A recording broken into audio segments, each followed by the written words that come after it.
Why then, as a country that is more than 90% black, have the grooming policies in our public schools targeted Rastafarian students in particular, and black hair in general? As with everything else, it has its roots in our colonial past. In the book Race and Color in Colonial and Independent Jamaica, Alting speaks to this subtle messaging that paints our African features as negative while at the same time praising Eurocentric features. It's this type of messaging that has been passed down through generations of black children and which our school administrators now joyfully implement. But let's not forget that it was just in 2016 that a corporate area prep school sent home a 3-year-old boy because they felt that his curly hair would give the other children lice.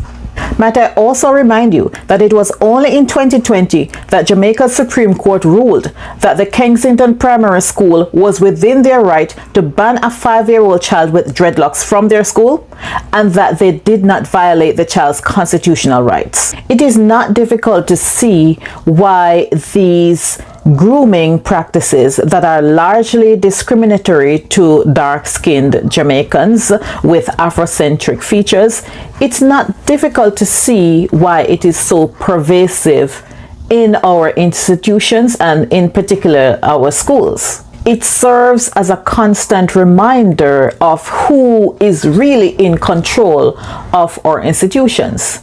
It serves as a constant reminder to teach the black underclass that if we want to partake in the benefits of these institutions, we will do so by Eurocentric rules and Eurocentric standards. If we want to benefit, then we have to abandon our blackness. Basically, there are 4 things that we have decided to dwell on the very opening day. Firstly is on discipline.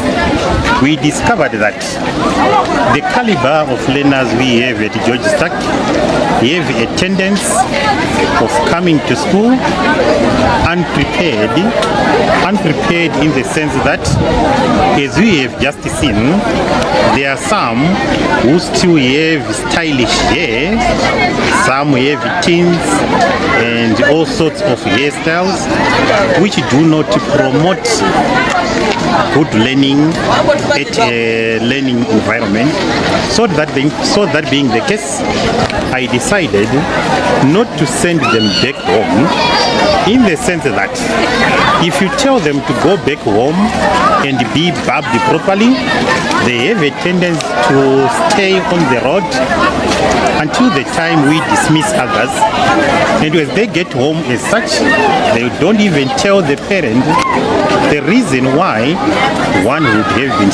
This is Ibrahim Traore, the interim president for Burkina Faso.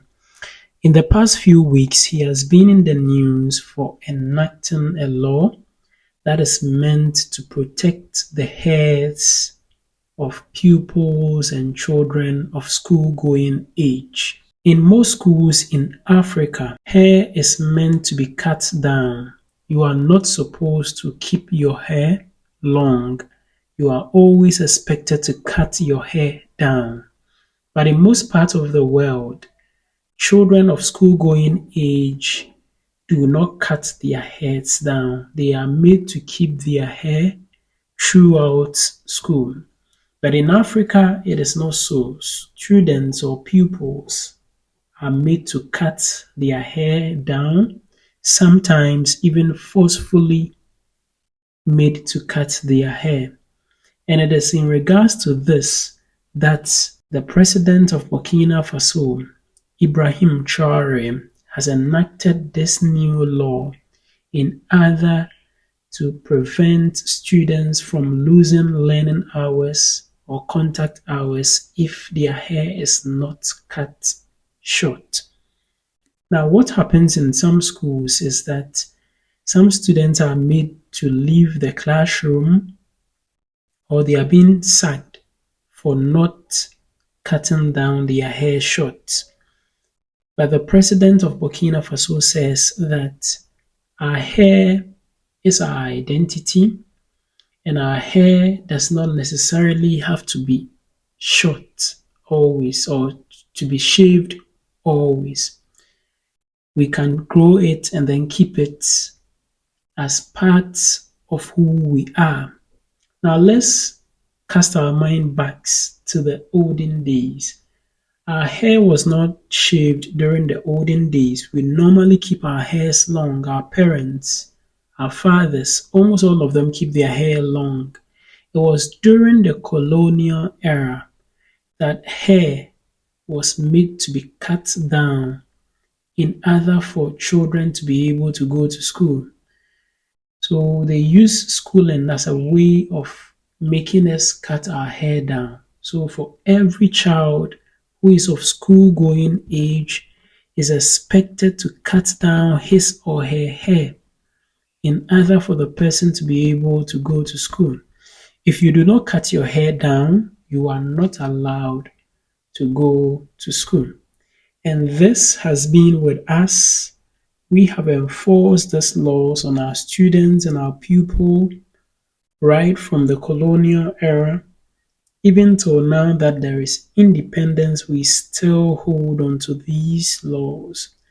Now, it is in regard to this that the president of Burkina Faso says that students are not supposed to lose contact hours or to be sacked from the schools to go and then cut their hair or shave their hair.